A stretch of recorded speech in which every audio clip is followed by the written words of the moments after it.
Hey, are you still at home? Or have you already left for work? Oh, hey, Ron. Yeah, I'm actually already out of the house. What the heck? You mean you left the house and you didn't even tell me about it? You should have woken me up before you left for the day. But I did wake up. Before I left the house, I went into our room and woke you up. Well, you clearly didn't do it the right way, did you? Otherwise, I wouldn't have slept in. I called your name and I saw you open your eyes. I don't know what else you expected from me. I mean, at the end of the day, you should be able to get out of the bed all on your own. Don't get mad at me because you get yourself to work late because you don't know how to wake up properly. What are you talking about? Are you really going to pretend like this is all my fault? You can't just blame me for this when you had a part in it. You should have just made sure that I actually got out of bed before you left for work. Sorry, don't you have some kind of party that you're supposed to be going to tomorrow? Shouldn't you be getting ready for that instead of complaining to me about all of this? Oh, you're talking about the anniversary party of one of our clients' companies? Yeah, I forgot all about that.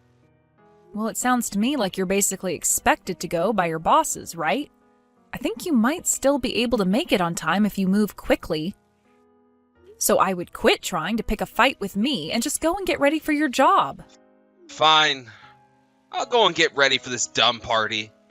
So you have any idea where my navy blue suit is? I can't just wear the usual outfit for work. We're all supposed to come dressed in something nice for this party. I was thinking of wearing that blue suit to it. Yeah, I think that would look really nice on you, Ron. Your suit should be hanging in the closet. I don't think that I've even taken it out of the dry cleaning bag, so it should be in there. Great. Thank you, Beth. Now, I just need to figure out which necktie would look the best on me.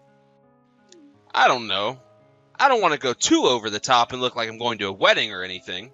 By the way, do you have any suggestions for what kind of undershirt I should wear? Ron, I am really, really sorry, but I have work that I need to be concentrating on right now. But if I can't figure this out, then I'm definitely going to be late for the party. I only have half an hour before I really need to be out of the house. Well, maybe you should have thought about what you wanted to wear for this the night before. Then you could have asked me to check then, and we wouldn't be having to do all of this right now. No, you should have been there laying out my outfits before I went to bed. You knew that I had this party going on today, didn't you? So why didn't you try and plan ahead for me for it? What's the matter with you? I'm so sorry for assuming that you'd figure out how to pick out an outfit for yourself. Do you really need me to pick out your clothes for you? Can you really not even handle that? I just don't know what looks good with what. Come on, this client is really important. Are you trying to make me embarrass myself there? Just give me a hand and help me pick out what to wear, please? Okay, fine. Do you remember that necktie that you got from your parents last year? I think you should wear that. As for the undershirt, you're probably just fine going with standard white. Like you said, this is, at the end of the day, a business function, so you don't want to overdo it on your outfit. I see. Yeah, that all sounds good. What about my hair? Should I do anything with it? I think you can just style your hair how you always do. Is there anything else? Can I please get back to doing my work now? Okay, so we got clothes and hair. But what about my shoes? Which pair of shoes should I wear to complete the outfit? Literally just the same shoes that you always go to work in. Those look nice. You know, I don't think that you're actually putting all that much thought into this. I am serious about this. So can you please at least pretend to be? I am being serious about this. I know what the closet looks like, and I'm telling you what to wear. You told me you wanted to go with your blue suit, so I'm thinking of what would go good with that, okay? Okay, geez, fine. It just feels like you're not taking this as seriously as I am. Anyways, are you going to be coming home late because of this party of yours? No, I think that I'll just go straight home once it's done. I'll ask my boss as it starts to wrap up if I can just leave. Got it. Well, in that case, it sounds like you might get home before I do. So when you do get home, please make sure that you hang your suit and pants back up so that they don't wrinkle. Ron, the house is a complete mess. Did you do this? What happened here? Oh, yeah. Sorry about that. I was really busy looking for my wallet. I was just about to go out and do some shopping, and then I couldn't find it anywhere. So you made this much of a mess in the house just looking for your wallet? It looks like a burglar ransacked our home. Can you please clean all of this up when you get back? What? Why should I have to clean it all up? How about you clean it up? Ron, why would I clean up this mess when you were the one who made it? Well, I mean, you're always cleaning up after me, aren't you? You're right, I usually do for some reason, but I'm going to be busy getting dinner ready. So can you please just clean up after yourself? I'm not your mother, you know. Oh, come on. The mess isn't that bad. You don't have to be acting like this just over a little disorder. It's about more than just this mess. You were always asking me to do everything for you. I have work that I need to do, and I can't keep getting distracted having to do every little thing for you. So what? You'd rather I call you anytime that I need you to do something for me? Is that it? That is not what I said at all. In fact, you bother me enough during the day with all of these little texts. Anytime you want to know something, you always have to come to me first. But you know, if you wanted to be able to find your things faster, then you should just keep the house clean in the first place. Then maybe you wouldn't be losing so many of your things all the time. Have you thought of that? Now you listen here. I'll have you know that I know exactly where all the important stuff is for me. It's not like I'm making mess with anything valuable. Ron, how can you honestly be trying to say that to me? Do you have any idea just how many times you've lost your keys this year? Okay, well I don't get the big deal about losing something like a house key. You can always just make a new one. I don't really think that's such a big deal. Except you realize that it costs money to make a new key, right? Not only that, but now there might be multiple copies of our house key out in the world. Doesn't that make you nervous at all? Doesn't that make you want to be better about keeping your stuff in order? I really don't think that it's nearly as bad as you're trying to make it sound. I know where my things are, and just because you can't see the system I have doesn't mean that there isn't one. So anyways, could you please just clean up around the house? I'm almost back home anyways. What is it? What do you want? Just how many times are you going to call me like this? You should know that I am in the middle of work. Why are you doing this? Well, you wouldn't happen to know where my silver USB went, would you? No, I wouldn't know where it is because I haven't seen it at all recently. I'm so sure that I left it in my bag that I always bring with me to work. Can you please just try and remember where it was that you last saw it? I really have looked up and down and everywhere for it, and I have no idea where it's gone. I already told you that I have no idea where your USB would have gone. But why? You should know more about where things are in this house than I do. Please, can't you just think about where you last even might have seen it? Do you really need to be bothering me about this right now? Can this not wait until later? No, it can't wait at all.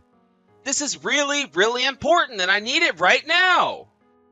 There's really important information about the company on the thing, and if I lost it, well, I was the one entrusted with it, and I just can't be the one to lose it. So you really ended up losing something that important then, huh? Well, can you remember at all where you last had it? I know that a couple of days ago, I took it from work and I had it inside my backpack. But after that, I can't remember taking it out or even touching it. So that makes me think that it has to be somewhere in my bag, but I've looked through it all and I just can't find it. Well then, are you absolutely sure that that's where you put it? Did you actually look through every little pocket in your backpack? I've looked in every pocket. I've taken everything out. I've shaken upside down and nothing's come out. What am I gonna do? And you're really sure that it would have been in your bag? There's nowhere else that you can think of where it might be? I don't know. Maybe I took it out just once. But I really have no idea at all where I would have put it after that. I see. Well, do you think that you might have moved it or even taken it out of your bag when you made that big mess of the house the other day? Because I saw that your backpack was on the floor then. You think it might have fallen in between one of the couch cushions or something like that? No, I don't think it would have been there. I actually just vacuumed in between the couch cushions and I didn't catch anything. But it has to be in the house somewhere if it's not in my backpack. I've looked everywhere for it, though. I swore that I put it in my backpack, and then I just never ever touched it after that.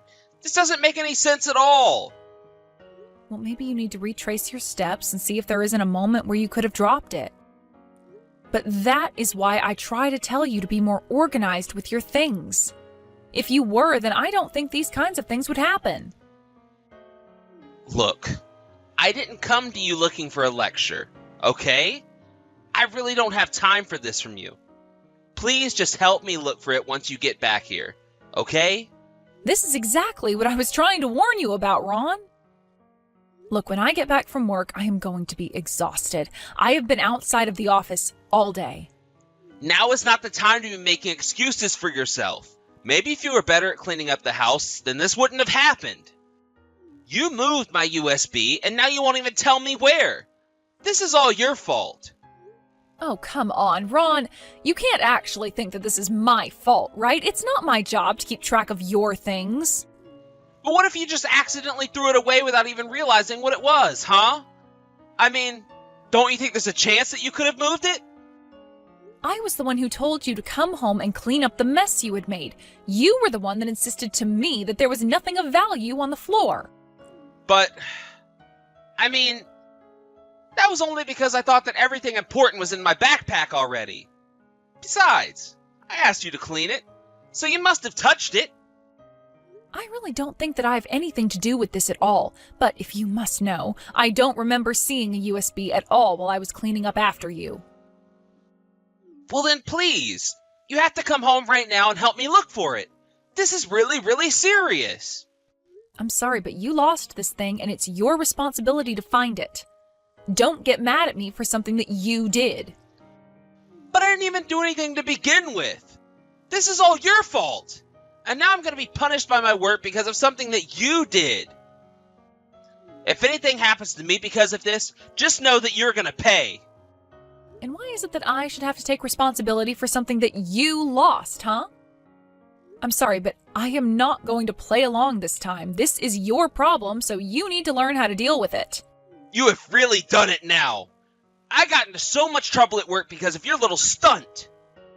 And just what stunt did I happen to pull? I'm talking about the USB, of course.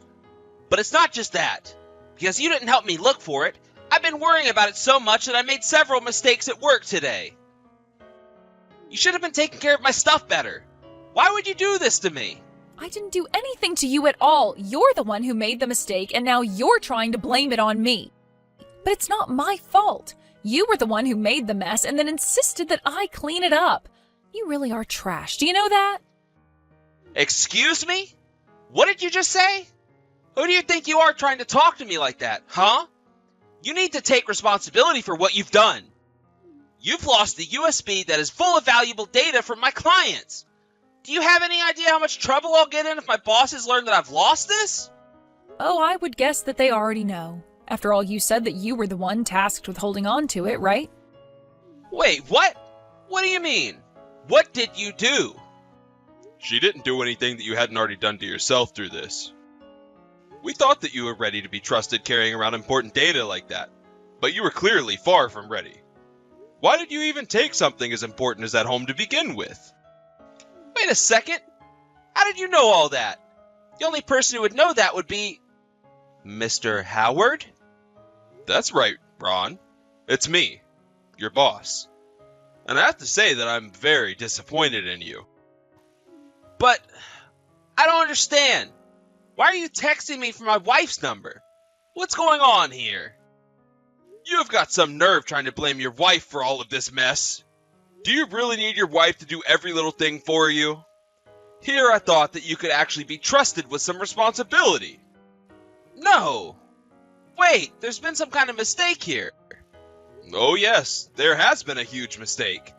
And that mistake was ever trusting you with such vital information in the first place. But I still don't get what's going on here. Why are you texting me from Beth's number? Is that really what you're shocked about? We're together in the same room in the office, if you must know. She actually came by here to drop off the USB that she told me that you had lost. Wait a second. So she had it this whole time and didn't tell me? Apparently, you had dropped it in the subway stop you always take, and it was returned at the front desk. Then your wife, who was clever enough to retrace your steps for you, went to the lost and found and was able to retrieve it. And yet all you did was demand that she come home and find it for you when you had lost it? But I was just so sure that I'd lost it somewhere at home. You weren't even supposed to be taking that thing home with you in the first place. You were supposed to return it by the end of the day. And because you didn't, not only did we know that it had been checked out to you, but that means that if anything happened to it, you were always going to be the one on the hook. You know, if your wife hadn't brought this here to the office, we could have sued you. But it's all okay now because she found it. Isn't that right? Oh no, you are not going to be getting away with this without being punished. And nobody is going to cover for you regarding this, especially after the way you've treated your poor wife. It's clear that you have no real sense of responsibility, and I think the only way of teaching you how is to show you that your actions have consequences. Please, this won't ever happen again. You don't have to punish me. I've already learned my lesson. I swear. I'm sorry, but my mind is made up. We're going to have a long talk the next time that you come into the office. But just know that if you somehow manage to walk out of that meeting and you still have your job, you have Beth to thank. After that, a serious meeting was scheduled at Ron's work to decide how to deal with him. One side wanted to demote him, while the other were of the mind that he should be fired. In the end, he was demoted and had his pay reduced. I heard that he was given the office in the boiler room where nobody else works. But I'm sure that the shock about his job didn't affect Ron nearly as much as my decision to end our marriage. I told him that I wasn't going to spend another day with a man who not only couldn't take care of himself, but then blamed others when his incompetence created trouble. The divorce went smoothly, though I heard through the grapevine that after working down in the boiler room for so long, that Ron became depressed and decided to quit his job. I have no idea what he's been doing since then. But all I know is that now that Ron isn't constantly messaging me over every little thing, I feel like I can finally concentrate on my work. In fact, I was able to get so much work done that in a couple of months, I learned that I was being promoted. In some ways, maybe I should be grateful to Ron. After all, I feel like he showed me how to patiently deal with even the most useless of employees to manage. Since then, I actually have become the manager of my own team in my office. Thankfully, I feel like I was prepared to guide my staff through any questions or challenges that they might have had. Thankfully, my whole team was very responsible and was able to start working on their own once they understood what their jobs were. Of course, I was more than happy to help if concerns came up, but it was nice to finally be able to delegate and not have to babysit.